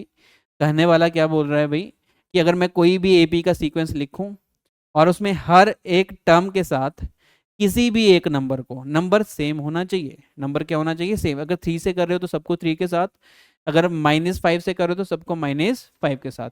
तो एक ही number के साथ अगर हर एक term को add करोगे और या फिर सब्ट्रैक्ट करोगे और या फिर मल्टीप्लाई करोगे या फिर डिवाइड करोगे, तब भी रिजल्टिंग सीक्वेंस किसका बनेगा, एपी का ही बनेगा। इंपॉर्टेंट था, इंपॉर्टेंट। और इसको मैं एक एग्जाम्पल में भी सिखाता हूँ। 5, 10, 15, 20, ये क्या एपी का सीक्वेंस है? हाँ, एपी का सीक्वेंस है। Common difference is +5। एपी का सीक्वेंस। अब मैं ये बोलता हूँ कि आप इसमें से किसी भी नंबर को, किसी भी नंबर को नहीं, ईच नंबर को, सारे के सारे नंबर को किसी भी एक नंबर के साथ मल्टीप्लाई कर दो। अभी माइंड में आ गया मेरे कितना, 3। 3 से मल्टीप्लाई कर दूं क्या? अगर 3 से मल्टीप्लाई करोगे तो हर एक नंबर को 3 से मल्टीप्लाई करके देखो, तो ये आ जाएगा आपके पास 15, ये आ जाएगा आपके पास 30, ऐसा ही होगा क्या? अगले वाला कितना बनेगा भाई? अगले वाला बनेगा आपके पास 45, अगले वाला बन जाएगा 60। तो ये भी क्या बनेगा आपके पास? ये भी क्या बना आपके पास? एपी सीक्वेंस बना। बना कि नहीं बना? इसमें कॉमन डिफरेंस देख लेना 15 का, इसमें कॉमन डिफरेंस देख लेना अगेन 15 का, इसमें कॉमन डिफरेंस देख लेना अगेन 15 का, राइट। तो आपने अगर सेम नंबर के साथ मल्टीप्लाई किया हर एक टर्म को, तब भी सीक्वेंस किसका बनता है? एपी का ही बनता है। यहाँ पे भी किसका ही बना? एपी का बना। अगर आप डिवाइड करते हो तब भी एपी का बनेगा। सोचो अगर मैं कभी यहाँ पे डिवाइड बाई 5 कर दूं तो यहाँ पे 1 बनेगा, यहाँ पे आपके पास 5 से डिवाइड करके 2 बनेगा, यहाँ से आप 5 से डिवाइड करोगे 3 बनेगा, यहाँ पे क्या बन जाएगा? 4। तो ये सीक्वेंस भी किसका बना? एपी का सीक्वेंस बना। ये मैं बोल रहा था। अगर आप सब्ट्रैक्ट भी करोगे तब भी एपी बनेगा। कंडीशन अप्लाइड, जीरो नहीं होना चाहिए, non zero number. I think first property आपकी समझ में आई होगी। सेकंड प्रॉपर्टी, अगर कभी भी आपको 3 टर्म को एज्यूम करना पड़े एपी में, कभी किसी क्वेश्चन में फंस जाओ, 3 टर्म को एज्यूम करना पड़े एपी के अंदर, तो 3 टर्म को जो एपी में आप एज्यूम करोगे, तो करने के लिए आप उसको ए प्लस डी, A+2D भी एज्यूम कर सकते हो, कर सकते हो ना। पर उससे भी आंसर आएगा, थोड़ा सा लेंथी वे में पड़ेगा। अगर आप उसको ऐसे ना एज्यूम करके ऐसे एज्यूम कर लो, A-D, A+D, तब भी आंसर सेम आएगा। पर इसमें जो कैलकुलेशन है वो थोड़ी सी इजी बन जाएगी, क्योंकि सम करके तीनों का डायरेक्ट ए आता है। डायरेक्ट क्या आएगा? A-D फर्स्ट टर्म मान लोगे, सेकेंड टर्म ए मान लोगे, थर्ड टर्म A+D मान लोगे। एपी में ही है क्योंकि कॉमन डिफरेंस इज सेम। इसमें से इसको माइनस करो, ए से ए कैंसिल हो जाएगा, आंसर आएगा +D। इसमें से इसको माइनस करो, ए से ए फिर से कैंसिल हो जाएगा, आंसर फिर से आएगा +D। तो कभी भी 3 टर्म को आपको एपी में एज्यूम करना पड़े तो उसको A+D, A+2D ना एज्यूम करके क्या एज्यूम करना चाहिए? A-D, A एंड A+D, ताकि कैलकुलेशन थोड़ी सी इजी बन जाए। कंडीशन अप्लाइड, यहाँ पे जो फर्स्ट टर्म है वो ए नहीं बनेगी, फिर क्या बनेगी? A-D। Second term is your A, third term is your A+D। तो ज्यादा अगर यहाँ तक नहीं याद कर पाते हो ना, तो मैं बोलता हूँ कि ये दोनों तो याद कर लो, इसको तो छोड़ भी सकते हो, आपके लेवल के अकॉर्डिंग बोलो। इसको अगर आप नहीं भी करोगे तब भी चलेगा मेरे लिए, पर 3 टर्म तो पक्का कर लो भाई। और 4 टर्म कभी एज्यूम करने का मौका मिले तो first term A-3D, second term A-D, फिर थर्ड टर्म A+D, फिर फोर्थ टर्म A+3D। अब ऐसे क्यों एज्यूम किया? क्योंकि इसमें भी जैसे अगर मैं तीनों को ऐड कर, तीनों ने सॉरी 4 की 4 टर्म को ऐड कर देता हूँ, -3D से -3D कैंसिल, +3D, -D से +D कैंसिल, डायरेक्ट आंसर किसका बनेगा? एक आंसर डायरेक्ट आएगा। किसका आएगा भाई? एक आंसर इसमें भी डायरेक्ट आएगा। तो इस तरीके से सोचा, और इसमें भी कॉमन डिफरेंस सेम आएगा, करके देख लेना भाई। कॉमन डिफरेंस सेम आएगा, इसमें से इसको माइनस करोगे तो कहीं ना कहीं आपका देखो A-A कैंसल, और यहाँ पे पॉजिटिव 3D बन जाएगा, ये -D है तो 2D आपका कॉमन डिफरेंस बनेगा, 2D इसके लिए भी आएगा, 2D इसके लिए भी आएगा, 2D इसके लिए भी आएगा। कॉमन डिफरेंस सेम रखना है ना, 2D आए 3D आए 4D आए उससे क्या मतलब है मेरे को, राइट।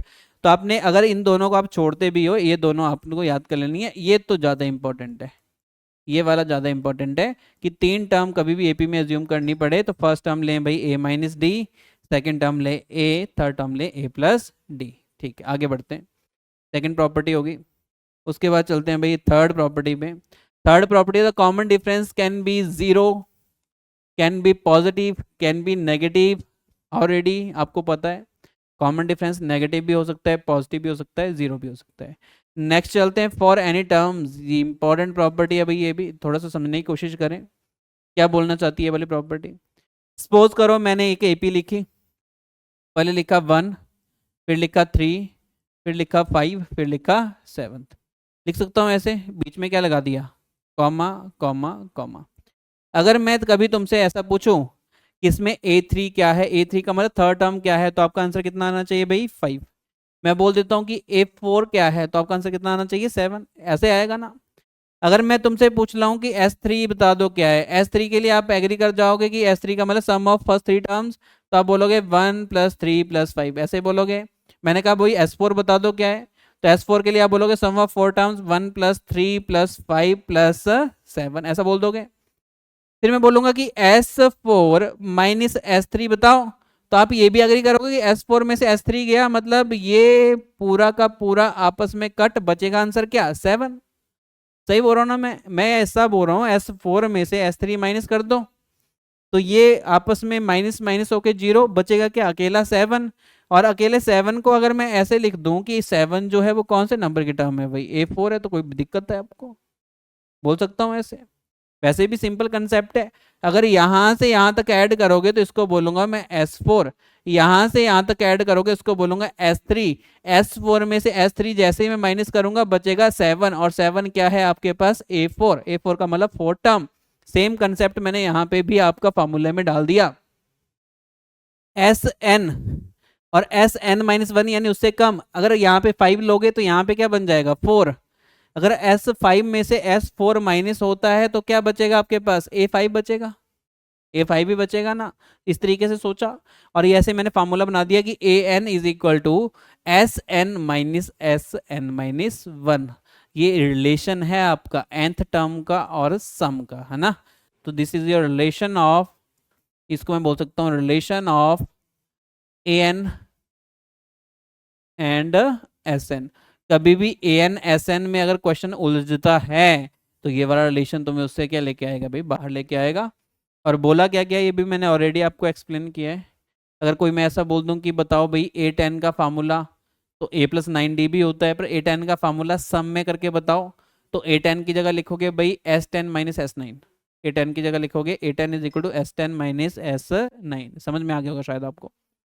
फिर फिफ्थ, अगर ए बी सी तीनों की तीनों टर्म्स, कोई भी मान लेता हूँ कि ए बी सी आपकी किसमें है एपी में, तो 101% ये होगा कि जो उसकी मिडल टर्म होगी उसका ट्वाइस यानी 2 times of middle term = first term + third term होगा। कैसे, ये ऐसे आता था कि इसमें कॉमन डिफरेंस निकाल लो भाई, अगर ये तीनों एपी में तो कॉमन डिफरेंस आएगा B - A। अगर मैं इसमें कॉमन डिफरेंस अप्लाई कर देता हूँ तो इसमें भी कॉमन डिफरेंस आ जाएगा भाई C - B, है ना, थर्ड टर्म में से सेकंड टर्म। और कॉमन डिफरेंस सेम आएगा क्योंकि उन्होंने खुद बोला ये एपी में है, तो मैं बोलूंगा ये दोनों तो सेम आएंगे। इसको इक्वेशन नंबर 1 मान लिया, इसको इक्वेशन नंबर क्या मान लिया 2। फिर लिखो फ्रॉम कंपेयरिंग 1 एंड 2, ये अगर ये सेम है ये दोनों भी क्या होंगे सेम, तो B - A = C - B हो जाएगा। फिर आप ये नेगेटिव बी यहाँ पे लेके आओगे, पॉजिटिव का बी, पॉजिटिव बी 2B बन जाएगा, ए यहाँ पे जाके पॉजिटिव, यानी 2B = A+C, ये बन जाएगा बी, 2B = A+B। यानी ये लिखा है मैंने 2 times of middle term = first term + third term, right. आगे बात समझ में इंपॉर्टेंट है, ये भी इंपॉर्टेंट है जो मैंने अभी लिखा, इंपॉर्टेंट प्रॉपर्टी। आप देखोगे इसका हम यूज़ कैसे करेंगे आगे जाके एमसीक्यूज राउंड में, जो नेक्स्ट लेक्चर होगा तो एमसीक्यू राउंड में इन्हीं सब का हम यूज़ करेंगे। वहाँ पे आपको समझ में आएगा कि कैसे सोचा हमने कि ये वाली प्रॉपर्टी लगेगी कि नहीं लगेगी, राइट। नेक्स्ट चलते हैं आगे। ओके, शॉर्टकट मेथड है भाई, ये भी एक अच्छा कंसेप्ट है अगर देखा जाए, बोर्ड में आपने किया होगा लॉन्गेस्ट मेथड के साथ, इसको शॉर्टकट मेथड के साथ निपटाएंगे, राइट। अब चलते हैं भाई इसके लिए। अब हर एक बच्चे को पता होगा, मैं इस क्वेश्चन को छोड़ के जाऊंगा तुम्हारे लिए, क्योंकि आपने बोर्ड में किया होगा। लिखा है how many 3 digit number which are divisible by 6, कि कितने 3 डिजिट नंबर हैं जो 6 से क्या हो जाते हैं, डिविजिबल। अच्छा, 3 डिजिट के नंबर और 6 से भी क्या होने चाहिए, डिविजिबल होने चाहिए। तो सबसे छोटा 3 डिजिट का नंबर क्या होता है भाई, 100। यानी कहानी 100 से पीछे तो नहीं बनेगी। तो 100 सबसे छोटा 3 डिजिट का नंबर है। अब 6 से डिविजिबल है कि नहीं है चेक करना पड़ेगा। 6 से डिविजिबल वही नंबर होते हैं जो 2 और 3 दोनों से डिविजिबल हो जाएं, ऐसा ही होता है क्या। ऑलरेडी मैंने डिस्कस किया है number system chapter number first में। तो अगर 2 और 3 दोनों से डिविजिबल है, 6 से भी डिविजिबल होंगे, चेक करो। 2 से डिविजिबल है, हाँ, 3 से डिविजिबल नहीं है, यानी 100 6 से डिविजिबल नहीं होगा, डिविजिबल बाई 6 नहीं होगा। तो 100 तो आंसर में नहीं आएगा भाई, 100 नहीं होगा। 101 पे आ जाएं, ये 2 से नहीं होता तो 6 से भी नहीं होगा, ये भी नहीं होगा। फिर 102 पे आ जाएं, 102 ऐसा नंबर है जो आपका 2 से भी डिविजिबल हो जाएगा। एडिशन देखोगे 2 + 1 3, 3 से भी डिविजिबल हो जाएगा। यानी इसका एपी कंस्ट्रक्ट करेंगे। एपी कंस्ट्रक्ट करोगे तो पहला नंबर आएगा 102। अगला नंबर निकालने की रिक्वायरमेंट नहीं होती है, जो अगर 6 की बात की है तो 6 के बाद ही रिपीट करेगा, तो +6 इसमें कर दो। जैसे इसमें +6 करोगे तो 108 आएगा। 108 एक ऐसा नंबर होगा जो 2 से भी डिविजिबल है, 3 से भी डिविजिबल है, यानी 6 से भी डिविजिबल होगा। तो ऐसे करके आप डॉट डॉट डॉट डॉट, फिर हर एक इंटरवल के बाद 6 6 ऐड करते चलेंगे ना, 6 6 ऐड करते जाएंगे तो डिविजिबल बाई 6। याद रखना, डिविजिबल बाई 6 आए या मल्टीपल ऑफ 6 आए, बात सेम है। बहुत बार ये same to same question divisible by 6 के साथ नहीं पूछा जाता, क्या बोला जाता है, मल्टीपल ऑफ 6 ऐसा बोला जाए तब भी बात क्या है, सेम बात है, राइट। अब आप इसके बाद ये सारा कुछ ढूंढ पाए, लास्ट नंबर ढूंढना है। अब लास्ट नंबर का मतलब 3 डिजिट का सबसे बड़ा नंबर, तो बात आती है किसकी, 999 की। होगा कि नहीं होगा, 6 से डिविजिबल नहीं होगा, है ना, 2 नहीं है, इवन नंबर नहीं है, ये नहीं होगा। बात आएगी 998 की, इसको देखोगे तो ये भी नहीं होगा भाई, 2 से हो जाएगा पर 3 से नहीं होगा। फिर बात आएगी 997 की, इसको देखोगे ये भी नहीं होगा। फिर आएगी 996 की। 996 एक ऐसा नंबर है जो आपका 2 से भी डिविजिबल है, 3 से भी डिविजिबल है, यानी 6 से भी क्या होगा, डिविजिबल होगा। तो लास्ट नंबर आएगा 996। ये एपी आपने कंस्ट्रक्ट कर ली। अगर आपने एपी कंस्ट्रक्ट कर ली तो इसके अकॉर्डिंग, इस एपी के अकॉर्डिंग अभी आपके पास ए की वैल्यू कितनी आ गई भाई, 102। डी की वैल्यू कितनी आ गई, 108 - 102 यानी 6। और लेस टर्म क्या आ गई, 996। पूछा क्या है, number of terms in the sequence, यही पूछा है ना कि ऐसे कितने नंबर्स होंगे जो 3 डिजिट के हों, है ना, और आपके 6 से क्या हो जाएं, डिविजिबल। तो मैंने ये 6 डिजिट का सबसे छोटा नंबर लिखा, फिर उससे बड़ा, और साथ से सबसे बड़ा 6 डिजिट से डिवाइड होने वाला नंबर। अभी सीक्वेंस के अगर मैं नंबर ऑफ टर्म्स काउंट कर लूंगा तो नंबर काउंट हो गए ना, कितने नंबर्स होंगे, ये तो काउंट करना है। Number of term in the sequence count कर लिया आपने, काउंट कर लिया कितने 3 डिजिट के ऐसे नंबर्स होंगे जो डिविजिबल बाई क्या होंगे, 6। तो इसके लिए फार्मूला यूज करोगे, L = A + n - 1 into D. L की वैल्यू आ जाएगी भाई 996 = A की वैल्यू 102 प्लस n - 1, और साथ में डी की वैल्यू अभी भी अब निकाली थी 6। जैसे इसमें से 102 माइनस करोगे, क्योंकि ये पहले माइनस होगा, क्रॉस मल्टीप्लिकेशन होगा बाद में, 996 से 102 जाएगा नेगेटिव में, नेगेटिव में जाएगा 4, यहाँ पे 9, यहाँ पे 8, ये बचेगा क्या, यहाँ पे आएगा 4 0 और 8, यहाँ पे आएगा 894। अगले वाले स्टेप में 6 आएगा इसके डिविजिबल में, यहाँ पे आएगा 102 नहीं सॉरी n - 1, यहाँ पे आएगा n - 1। अगेन इसको सॉल्व करेंगे, 2 से कट कर दो, 3 टाइम्स 4 7, आगे जाके फिर से कट होना चाहिए ये ना,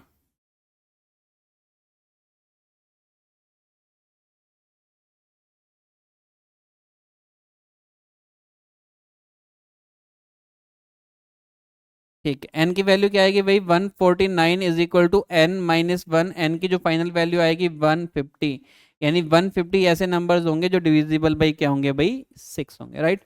ये इसकी लॉन्गेस्ट अप्रोच। अब इसका शॉर्टकट अप्रोच लिखें भाई, शॉर्टकट अप्रोच इसकी इंपॉर्टेंट है और बहुत ही इजी है। आप क्या करोगे, आपको बोला है कि 3 डिजिट के नंबर सोचने हैं विच इज डिविजिबल बाई 6।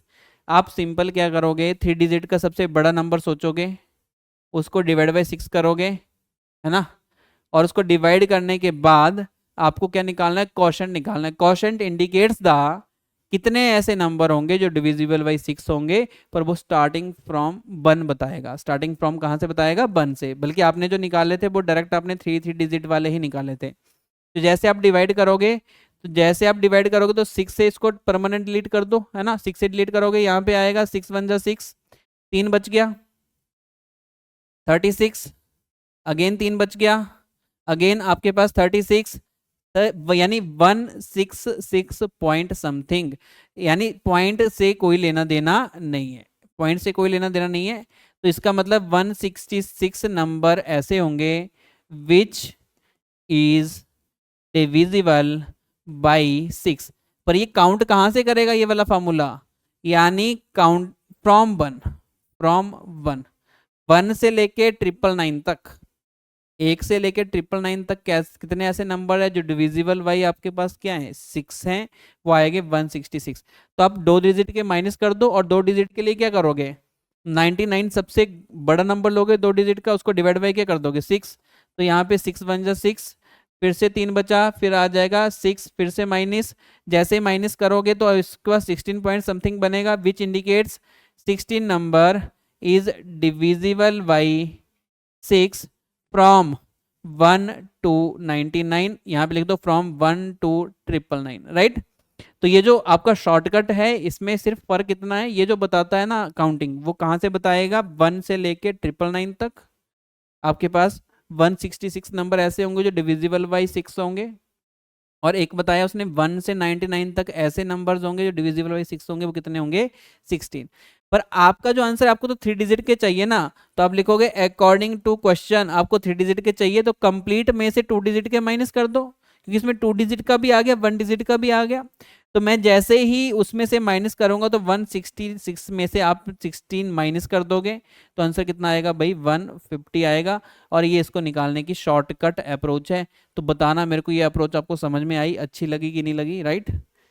बस सीधा सा बात है, अगर वो कभी ऐसा बोल देता है कि 3 डिजिट के ऐसे नंबर बताओ जो डिविजिबल बाई 7 हो, तो 3 डिजिट का सबसे बड़ा नंबर लीजिए, उसको डिवाइड बाई 7 कीजिए, पॉइंट से कोई लेना देना नहीं है, जो भी आपका क्वोशंट बचेगा दैट इंडिकेट्स द वो numbers, counting of that numbers from the 1 to 999। पर अगेन 3 डिजिट के पूछा होगा तो 2 डिजिट के भी आपको क्या करने पड़ेंगे, माइनस। 2 डिजिट के लिए सबसे बड़ा नंबर लेना है 99, उसको 7 से डिवाइड करना है, अगर मैं उस क्वेश्चन के पर्सपेक्टिव से बात करूं, और वहां से आपके नंबर आ जाएंगे विच इज डिविजिबल बाई 7, जो 1 से 99 तक होंगे। आप उसमें से कंप्लीट में से 1 से 99 वाला जैसे ही माइनस करोगे, तो आपके पास 3 डिजिट के नंबर ही बचेंगे, राइट। तो ये भी एक अच्छा कंसेप्ट है। अगर कुछ नया सीखा है आज, तो एक बार बताना कमेंट्स में कि सर ये मेरे को पता नहीं था, ये कुछ मैंने नया सीखा है आज। मैं हमेशा इस अप्रोच के साथ क्वेश्चन को करता था, और बोर्ड में यही अप्रोच बच्चे सूटेबल है, यही लगानी होती है। पर आज मैंने कुछ नया सीखा कि अगर मैं इस अप्रोच के साथ सोचता हूँ, तब भी आंसर क्या आता है, सेम आता है, और टाइम भी क्या लगता है, कम लगता है ना। और जो आपकी गलती होने के चांसेस हैं, वो भी क्या हो जाएंगे, रिड्यूस हो जाएंगे। जितनी कम कैलकुलेशन, उतना गलती होने के जो चांसेस हैं किसमें भाई, प्लस माइनस में, मल्टीप्लाई में, कैलकुलेशन में, तो वो थोड़े से क्या हो जाएंगे, कम हो जाएंगे। नेक्स्ट पे चलते हैं। बहुत बड़ा टॉपिक है इसका ना। अभी हमने एपी कंप्लीट कर ली, एपी आपकी कंप्लीट होगी। अब एपी सीक्वेंस कंप्लीट हो गया, अब बारी आ गई भाई जीपी सीक्वेंस की। अब मैं ऐसा बोलना चाहता हूं कि जो एपी सीक्वेंस है, जो जीपी सीक्वेंस है, जो एपी सीक्वेंस में आपने जनरल टर्म पढ़ा, सम का फार्मूला पढ़ा, सेम चीजें आप जीपी सीक्वेंस के लिए पढ़ोगे, पर उसके थोड़े फार्मूले डिफरेंट हो जाएंगे, बस चीजें सेम पूछी जाएंगी बाद में आपसे। तो ये जो जीपी सीक्वेंस, इसमें क्या होता है, इसका जो एक बोल देते हैं, इसमें मल्टीप्लाई वाला एक फॉर्मेट होता है। जैसे ऐसे बोल दो 2 आ गया, 4 आ गया, 8 आ गया, 16 आ गया। अगर मैं इस सीक्वेंस की बात करूं, तो ये जो सीक्वेंस है ये एपी सीक्वेंस नहीं है, सीक्वेंस पक्का है, क्योंकि एक प्रॉपर इसमें क्या बन रहा है भाई, एक प्रॉपर पैटर्न दिख रहा है। अब पैटर्न क्या है, पैटर्न भी मैं समझा देता हूं इसमें। अगर मैं पैटर्न की बात करूं, तो इसमें मैं प्लस वाला पैटर्न नहीं देख पा रहा हूं। अगर आप देखोगे तो ये +2, ये +4, ये +8, पैटर्न चेंज हो गया। पैटर्न सेम होना चाहिए, यूनिक होना चाहिए ना। तो ये पैटर्न सम वाला नहीं बना, सम वाला नहीं बना, तो ये पैटर्न बन गया भाई मल्टीप्लाई बाई 2 वाला। किसका बन गया, मल्टीप्लाई बाई 2। यानी आप बोलोगे कि ये जो पैटर्न है वो मल्टीप्लाई बाई 2 के साथ जाएगा। मल्टीप्लाई बाई 2 के साथ कैसे जाएगा भाई, यहाँ से यहाँ मल्टीप्लाई बाई 2 किया होगा, यहाँ से यहाँ मल्टीप्लाई बाई 2 किया होगा, यहाँ से यहाँ मल्टीप्लाई बाई 2, और जो मल्टीप्लाई बाई किया होगा वो सेम कांस्टेंट नंबर के हर एक टर्म के साथ होगा ना। तो अगर ऐसा सीक्वेंस बनता है तो इस सीक्वेंस का नाम होता है भाई जीपी सीक्वेंस। इसी सीक्वेंस का नाम है GP sequence, right, geometric progression sequence. तो इसके इंट्रोडक्शन में लिखा मैंने, GP sequence is a sequence such that any element after the first is obtained by multiplying the preceding element by a constant, और this constant is called common ratio। पहले common difference बोला जाता था, इसी को ही क्या बोला जाएगा, कॉमन रेशो। ये जो आपने लिखा भाई ये 2 2 2, इसी का नाम क्या होगा भाई, कॉमन रेशो। पहले ऐड करके आता था तो कॉमन डिफरेंस बोलते थे, इसको कॉमन रेशो बोलेंगे। And it is denoted by small R, important चीज भाई, it is denoted by small R. Small R से उसको क्या करेंगे भाई, डिनोट करेंगे। तो ये स्मॉल आर की वैल्यू निकालना आपको आनी चाहिए, जैसे एपी में आपको किसकी वैल्यू निकालना आती थी, स्मॉल डी की, जिसको आप बोलते थे कॉमन डिफरेंस। पहले आपको डेफिनेशन समझ में आ गई, वहां पे प्लस करके आता था, यहाँ पे मल्टीप्लाई करके आएगा। अब चलते हैं आगे। अच्छा, अगर मैंने ऐसा बोला कि पहचाननी कैसे है, लेट, अगर मैंने कभी ऐसा बोल दिया कि पहचानो ये सीक्वेंस जीपी का है कि नहीं है, तो वहां पे कॉमन डिफरेंस देखते थे a2 माइनस a1, इसमें कॉमन रेशो देखोगे, और कॉमन रेशो के लिए आप क्या करोगे, a2 अपॉन a1 करोगे। कॉमन रेशो तभी तो इसका नाम है a2 upon a1, a2 upon a1। और अगर आप ऐसा बोलोगे कि a3 अपॉन a2 से भी बन सकता है, मैंने कहा हाँ बन सकता है। आप बोलोगे a4 अपॉन a3, मैंने कहा हाँ बिल्कुल सही बोल रहे हो ना, राइट। इस तरीके से आप सोच सकते हो भाई, a4 अपॉन a3, यानी दो कंसेक्यूटिव टर्म्स में जो सबसे बड़ी होगी अकॉर्डिंग टू द पोजीशन, उसमें से दूसरी पिछले वाले टर्म, तो प्रीसीडिंग टर्म में उसको क्या करना है, डिवाइड करना है, तो कॉमन रेशो आता है ना, और कॉमन डिफरेंस माइनस करके आता है। तो दोनों में ना एक सिमिलरिटी लेके जाओ, दोनों को, दोनों टॉपिक को एक साथ रिलेट करने की कोशिश करो, तब थोड़ा सा ये टॉपिक और ज़्यादा इजी बन जाएगा। इसके आगे चलते हैं। नेक्स्ट है आपके पास journal form of geometric progression. जैसे आपने एपी की जनरल फॉर्म की थी, आप जीपी की भी जनरल फॉर्म करोगे। अच्छा, इस जनरल फॉर्म में आप क्या क्या चीज़ें ऑब्जर्व कर रहे हो भाई, अब आप किसी एक नंबर के साथ मल्टीप्लाई करते हो जाओगे, और यहाँ पे ए, अगली वाली टर्म में आर का मल्टीप्लाई कर दोगे तो बन जाएगा भाई ए आर, अगली वाली टर्म में फिर से आर का मल्टीप्लाई कर दोगे तो बन जाएगा A R square, next term में फिर से आप आर का मल्टीप्लाई कर देते हो तो बन जाएगा भाई ए आर क्यूब, ऐसे कुछ बनेगा। और नेक्स्ट वाले टर्म में अगेन आप आर का मल्टीप्लाई कर देते हो तो बन जाएगा आपके पास A R raise to power 4। और ऐसा करते करते करते करते यहाँ से हमने ऑब्जर्वेशन लेनी है भाई, जैसे हमने एपी में ली थी। तो ऑब्जर्वेशन लीजिए, ऑब्जर्वेशन में आपने ये फाइंड आउट किया कि यहाँ से यहाँ जाने के लिए आर का मल्टीप्लाई किया, तो आपने ये देखा, इसको मैंने फर्स्ट टर्म बोला, इसको मैंने सेकंड टर्म बोला, ये आपकी third term, this is your fourth term, and this is your fifth term. Again कुछ दिखा, कुछ पैटर्न दिखा, पैटर्न ये दिखा, सेकंड टर्म में आर एक बार आया, मतलब पावर उसकी 1 थी, और यहाँ पे थर्ड टर्म में आर की पावर 2 होगी, फोर्थ टर्म में आर की पावर 3 होगी, तो फिफ्थ टर्म थे आर की पावर 4 होगी, यानी आर की पावर जो भी नंबर की टर्म है उससे क्या आ रही है, कम। तो आगे जाके अगर कभी मैं तुमसे ऐसे पूछ लूँ कि इसकी 50th टर्म क्या होगी, तो आप बोलोगे सर 15 टर्म का मतलब A R raise to power 50 minus 1 यानी 49, ऐसा बोलोगे क्या, एक कम। और इसी तरीके से अगर मैं लास्ट में जाके ऐसा बोल दूं कि एक फार्मूला बनाना चाहता हूं nth टर्म के लिए, तो मैं बोलूंगा भाई nth टर्म के लिए बता दो, तो आप बोलोगे कि उसमें r की वैल्यू n से एक कम आएगी, तो मैं लिखूंगा A R raise to power उसकी पावर एक कम, किससे, n से, n माइनस 1। तो ये आपके पास प्रॉपर लास्ट वाला जो बनता है वो फार्मूला बनता है। इसी फार्मूला को बाद में हम क्या बोल देंगे, nth टर्म का फार्मूला। ये जो बना यही तो n टर्म का फार्मूला है, लास्ट टर्म का फार्मूला है, ऑब्जर्वेशन से बना है, राइट। तो आई थिंक ये भी चीज़ें आपको क्लियर हुई होंगी। तो जैसे आपने ये पैटर्न ऑब्जर्व कर लिया, तो पहले तो आप ये समझ गए कि here A indicates the first term और here R indicates the common ratio. देखो कॉमन रेशो इसमें भी सेम आ रही होगी, इस टर्म को इससे डिवाइड करोगे तो आंसर आर आएगा, इस टर्म को इससे डिवाइड करोगे तो आपको ये दिखता है ए से ए कैंसिल, एक आर से एक आर कैंसिल, तो यहाँ पे भी आर आंसर आएगा, इसको इससे डिवाइड करोगे तब भी क्या आएगा, आर आएगा। तो ये सारी चीजें आपको पता होनी चाहिए, राइट। थोड़ा सा इससे और आगे इसमें प्रोसीड करते हैं। नेक्स्ट आपके पास सेम, अब same to same heading AP वाले ही बनेंगे, बस फॉर्मेट चेंज होता हो जाएगा ना। जो चीज़ एपी में डिस्कस की थी वही वैसे कुछ हम जीपी में भी डिस्कस करेंगे। तो नेक्स्ट है आपके पास जनरल टर्म, nth टर्म और लास्ट टर्म। अगर मैं जीपी के बारे में बात करूं, nth term, last term, general term, जैसे मैंने पहले बोला था सेम मैं जीपी के लिए बोलूंगा। फार्मूले अलग हो जाएंगे, वो डिपेंड करता है आपको सीक्वेंस पहचानना आना चाहिए, एपी का सीक्वेंस है कि जीपी का। कॉमन डिफरेंस सेम हुआ एपी का, कॉमन रेशियो सेम हुआ तो जीपी का। तो उसके लिए ये वाला फार्मूला बन गया। पता चला कहाँ से आया होगा? अगेन आपको पता चल गया। लास्ट टर्म के लिए भी बोल सकते हो, अब इसी को ही आप ऐसे बोल सकते हो कि लास्ट टर्म का फार्मूला क्या बनेगा। मैंने कहा भाई A R raise to power n-1 अगर सीक्वेंस किसका है, जीपी का सीक्वेंस है तो L indicates the last term, A indicates the first term, R indicates the common ratio and N indicates the number of terms in your sequence. वो सारी चीजें आपको यहाँ पे लिखी हैं, राइट।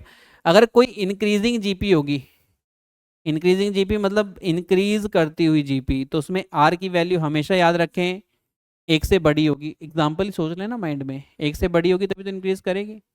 एक से छोटा ले लिया आर तब तो अगली वाली टर्म उससे क्या हो जाएगी, छोटी हो जाएगी फर्स्ट वाली टर्म से। तो यहाँ पे अगर आर की वैल्यू ग्रेटर देन 1 होगा तो इंक्रीजिंग जीपी बनेगी। अगर आर की वैल्यू लेस देन 1 होगी तो आपके पास क्या बनेगी भाई, डिक्रीजिंग जीपी बनेगी। अगर कोई कांस्टेंट जीपी होगी तो उसमें आर की वैल्यू क्या होगी भाई, 1 होगी।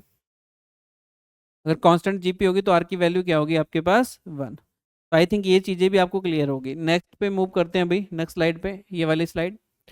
अब सम निकालने के कुछ फार्मूलाज आते हैं। अगेन फार्मूला याद करने पड़ेंगे, फार्मूला के बिना वैसे भी मैथमेटिक्स में बड़ा मुश्किल है ना, क्वेश्चन सॉल्व करने तो फार्मूला आपको याद होने चाहिए। तो मैं सम के फार्मूले की बात कर रहा हूँ। देखो सम के आपके पास दो फार्मूले आते हैं, थर्ड भी है ये वाला, तीनों को मैं इंट्रोड्यूस करवा देता हूँ। एक फार्मूला आप याद करें सम के लिए एस एन का। अब तो वेरिएशन देखें क्या क्या चेंजेस होते हैं। एक तो आएगा A R raise to power n-1 upon r-1। एक आएगा S N is equal to A, बस ये चेंज हो जाएंगे आपस में, 1 minus R raise to power n upon 1 minus R. कब कौन सा फार्मूला यूज करें? देखो भाई, अगर आपकी आर की वैल्यू एक से बड़ी आती है, आपको अपने क्वेश्चन को फार्मूला को नेगेटिव नहीं करना, माइंड में ये होना चाहिए आपका फार्मूला नेगेटिव में नहीं जाएगा। अगर आर की वैल्यू मानो 2 आ गई तो यहां डाल के नेगेटिव जाएगा कि यहां डाल के नेगेटिव जाएगा। अगर आर की वैल्यू 2 आती है तो यहां जाके पॉजिटिव जाएगा, यहां जाके क्या जाएगा, नेगेटिव जाएगा। तो आपको पॉजिटिव रखना है, मिला जुला के बात क्या है, आपको क्या रखना है, पॉजिटिव। तो अगर आर की वैल्यू एक से बड़ी होगी तो ये वाला फार्मूला यूज करना है। जैसे आर की वैल्यू एक से छोटी आ गई, मानो आ गई 0.2, तो 0.2 यहाँ पे डालने से ये नेगेटिव हो जाएगा भाई। तो 0.2 के लिए सुटेबल फार्मूला कौन सा है, 1 माइनस आर वाला। 1 माइनस आर मतलब 1 माइनस 0.2, आंसर फिर से क्या आएगा, पॉजिटिव। तो ये वाला फार्मूला ऐसे याद करें कि ये लगाओगे जब आपके आर की वैल्यू क्या होगी भाई, एक से छोटी, when R is less than 1। आगे बात समझ में दोनों फार्मूलाज। ये चीजें मैंने यहाँ पे नहीं लिखी हैं भाई, यहाँ पे नहीं लिखी हैं तो इसके लिए मैंने सब कंडीशन यहाँ पे दे दी आपको, एस एन और एस एन, राइट। दो फार्मूले, कब कौन सा लगाना, डिपेंडिंग अपॉन आर। आर एक से बड़ा आया तो r-1 करें, आर एक से छोटा आया तो 1 माइनस आर वाला फार्मूला का यूज करें। ठीक है, बात क्लियर। अगर कई बार वो ऐसा बोल देता है कि इनफाइनाइट टर्म्स हैं, अब आप बोलोगे इनफाइनाइट टर्म में उनका सम कैसे ना, भाई इनफाइनाइट का तो मेरे को पता ही नहीं है।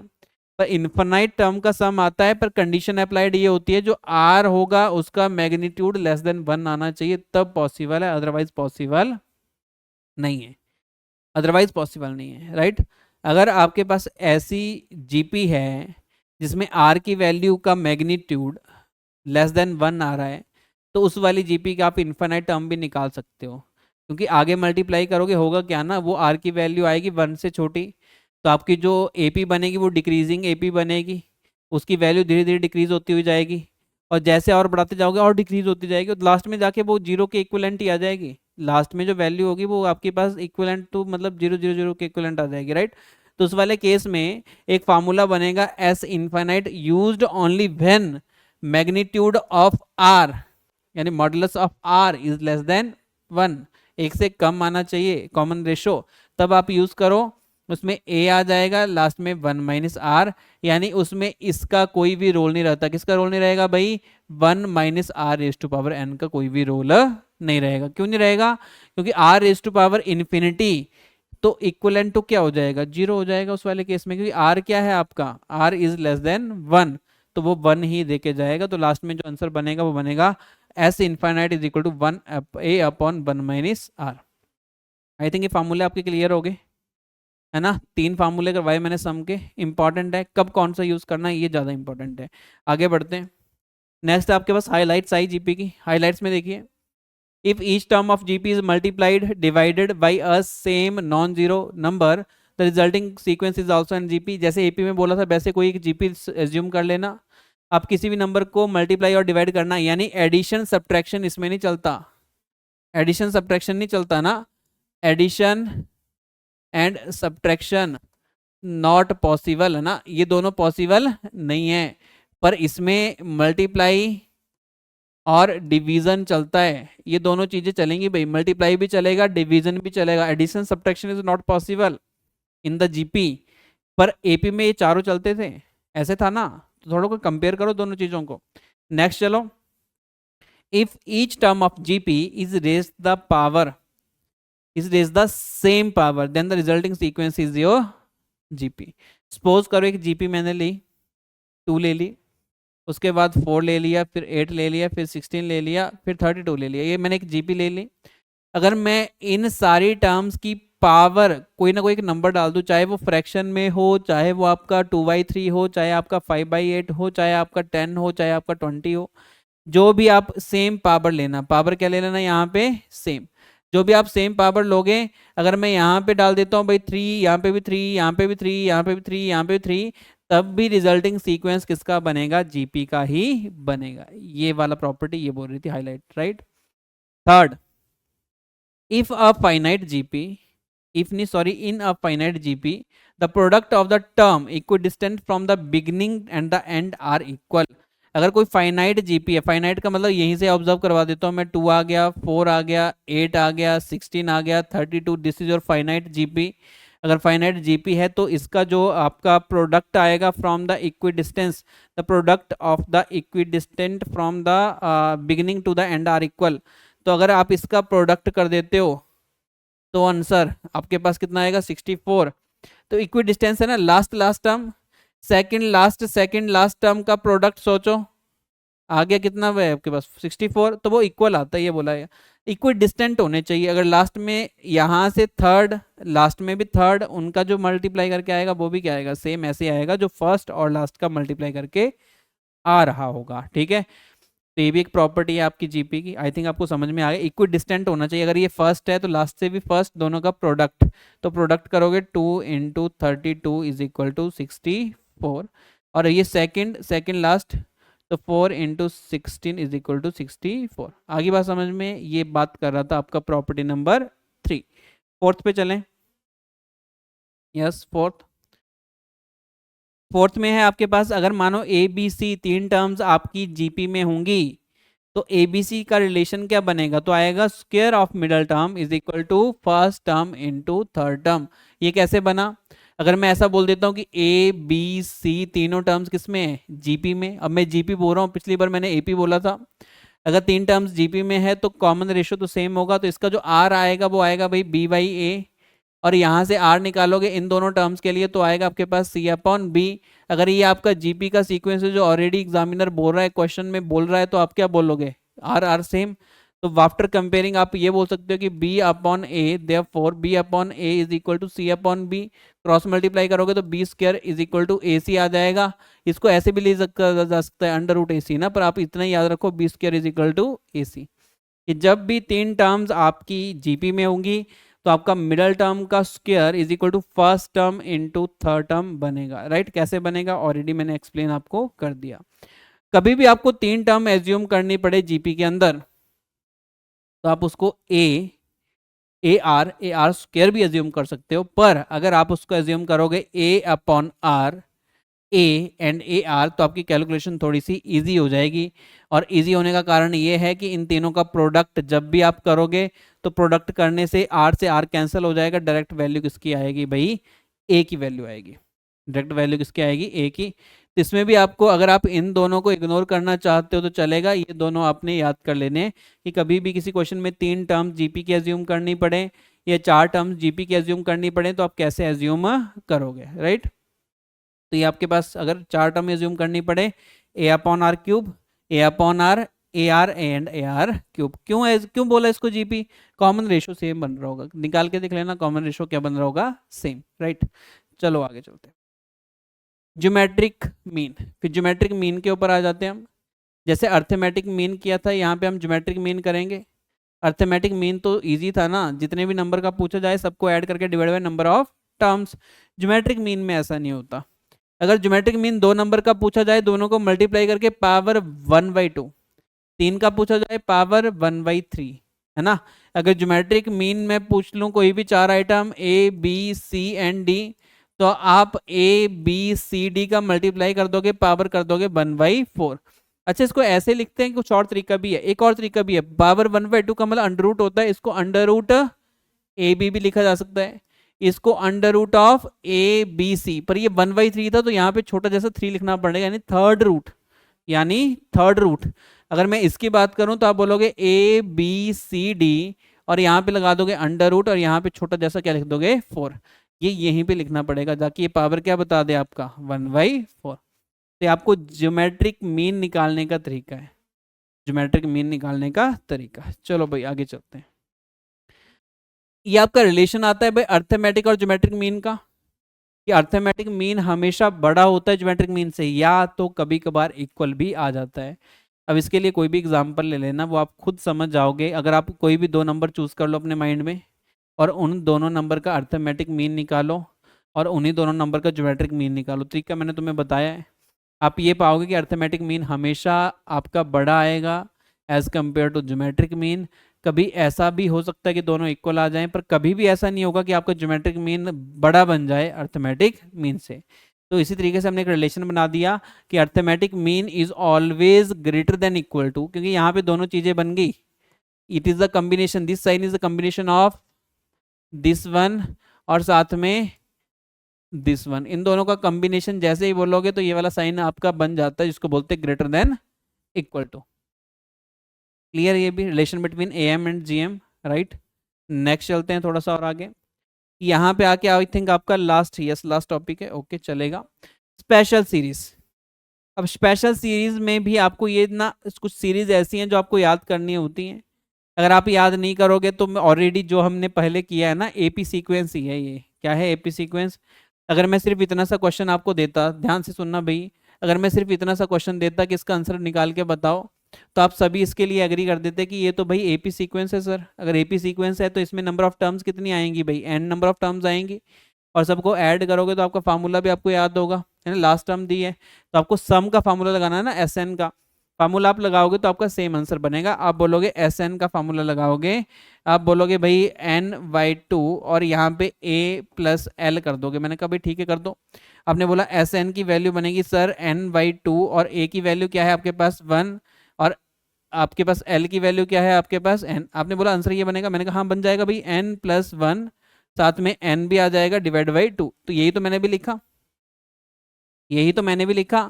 पर मैं क्या बोलना चाहता हूँ ना, ये आपको डायरेक्ट याद करना है, बहुत बड़े बड़े क्वेश्चन में यूज होता है। इसको बोलते हैं sum of n natural number. Sum of n natural number का formula n into n + 1 divide by 2। कभी मैं ऐसा पूछ लूँ sum of 100 natural number, natural number starts from 1, 1 2 3 4 5 6 up to 100, सबको ऐड करके बताओ। तो एपी का फार्मूला क्यों लगाना, सीधा याद करो ना। सम ऑफ n टर्म्स के लिए हमने फार्मूला पढ़ा था, n नेचुरल नंबर के लिए n into n + 1 divide by 2। अगर मैं सम ऑफ n की जगह 100 नेचुरल नंबर पूछ लूँ तो आंसर बनेगा 100, 100 + 1 101 डिवाइड बाई 2। तो ऐसे सॉल्व करोगे तो इससे भी आंसर आपका बन जाएगा। बन जाएगा कि नहीं बनेगा? बन जाएगा, इजिली बन जाएगा। वैसे ही ये भी याद करो कि sum of the square of n natural number के लिए एक फार्मूला बनता है जो आपको डायरेक्ट याद करना है भाई, n into n + 1 into 2n + 1 divided by 6। इसका भी प्रूफ कुछ वैसे ही बना होगा, प्रूफ से भी कोई मतलब नहीं है, डायरेक्ट आपने यूज करना जानना है इसको। कभी ऐसे पूछ ले तुमसे कि भाई 1 का स्क्वायर + 2 का स्क्वायर, और ऐसे करते करते मैंने 50 का स्क्वायर, इसकी वैल्यू बताओ, तो कैसे निकालोगे भाई? इस फॉर्मेट का यूज करोगे, बस n indicates the 50 here, 50 put कर दोगे, आंसर आपका बन जाएगा। और लास्ट जो आएगा आपके पास, लास्ट आएगा sum of the cube of n natural number. अगर आप n नेचुरल नंबर का क्यूब का सम करते हो, क्यूब कर करके, तो आपका जो आंसर बनता है, अगर आपको ये याद होगा, सेम टू सेम ये लिखना है और उस लास्ट में उसका क्या कर देना है, होल स्क्वायर कर देना लास्ट में। Same n into N plus one divide by 2 लिखोगे और उस पूरे का क्या कर दोगे, होल स्क्वायर। तो यहां तक जो हमने किया ना, ये तीनों के तीनों रिजल्ट बच्चे इंपॉर्टेंट है, इनको आप प्रूव भी कर सकते हो। प्रूव करने के लिए आप जो बेसिक आपने एपी जीपी का सीखा है उसका यूज करके आप इसको आराम से प्रूव कर सकते हो, यही है उसके आंसर बनेंगे। पर ये इस टाइप के क्वेश्चन पूछे जाते हैं, तो हमने क्या किया, इसका बेसिक फॉर्मेट याद कर लिया कि इस टाइप के फॉर्मेट आपको याद होने चाहिए। एक बार फिर से मेरे साथ रिपीट करोगे, अगर sum of N natural number होगा तो n into N plus one divide by 2 बनेगा। अगर sum of the square of N natural number होगा, जैसे ये आ गया square of N natural number, तो आंसर आएगा n into N plus one into two N plus one divide by 6, तो ये बन जाएगा। थर्ड, अगर बोलोगे क्यूब का सम करना है, तो हम मैं बोलूंगा पहले वाला याद किया था, n into N plus one divide by 2, बस उसको लिख के उस पूरे का क्या कर देना है भाई, होल स्क्वायर। तो आई थिंक यहां तक आपका क्लियर हो गया होगा। आई होप बच्चों आज का लेक्चर आपको समझ में आया होगा, कुछ नई चीज़ें आपको सीखने को मिली होंगी। अगर आपने कुछ नया सीखा है आज के लेक्चर से, जो आपने बोर्ड में नहीं सीखा था, कुछ नया ऐड ऑन हुआ है, आपकी जो पुरानी इन्फॉर्मेशन है उसमें कुछ नया ऐड ऑन हुआ है, तो मेरे को कमेंट्स में बताएं कि ये चीज़ सर हमने नहीं सीखी, इससे पहले ये चीज़ हमने सीखी नहीं थी, इस चीज़ को हमने नया सीखा, ये कंसेप्ट मेरे को नया सीखा और मैंने समझ में आया और इससे मेरे क्वेश्चन बन भी रहे हैं, राइट। और आप खुद से प्रैक्टिस करो, धीरे धीरे क्या करो बच्चे, कि कहीं से भी कोई भी आप बुक उठा लो जिसमें एमसीक्यूज दिए हों, पर आपका लेवल 10th ग्रेड का होना चाहिए, या फिर आप क्या करो भाई, गूगल पे सर्च मार लो और उसमें आप क्वेश्चंस निकाल सकते हो, पर क्वेश्चंस 10th ग्रेड के ही होने चाहिए, 10th लेवल के ही होने चाहिए। तब प्रैक्टिस करोगे तो इसके अकॉर्डिंग आपके बहुत सारे क्वेश्चन बनेंगे। नेक्स्ट जो आपका लेक्चर होने वाला है उसमें मैं भी आपके कुछ ना कुछ एमसीक्यूज आपके करवाने वाला हूँ, और जो आपके एमसीक्यूज होंगे उसमें हम हर एक टाइप की वैरायटीज़ को टच करने की कोशिश करेंगे। तो जैसे आपके एमसीक्यूज हो जाते हैं उसके बाद ये चैप्टर भी आपका क्या हो जाएगा, वही फिनिश हो जाएगा। उसके बाद जो नया चैप्टर आएगा वो कोऑर्डिनेट ज्योमेट्री आएगा, पर नेक्स्ट चैप्टर जो होने वाला है वो अगेन आपका सीक्वेंस एंड सीरीज का एमसीक्यू राउंड होगा, जिसमें आपसे 20 के आसपास मैंने इंपॉर्टेंट क्वेश्चन आपसे डिस्कस करने, जिसमें आपको अगेन मैंने बताया कैसे आपने अटैम्प्ट करना होता है, कैसे आप शॉर्टकट अप्रोच का यूज़ करोगे, तो वो चीज़ ज़्यादा इंपॉर्टेंट है, क्योंकि वहाँ पे हम इस थ्योरी के पोर्शन को, सारे के सारे पोर्शन को क्या कर रहे होंगे, यूज़ कर रहे होंगे। तो थैंक यू सो मच जुड़ने के लिए। जय हिंद, जय भारत।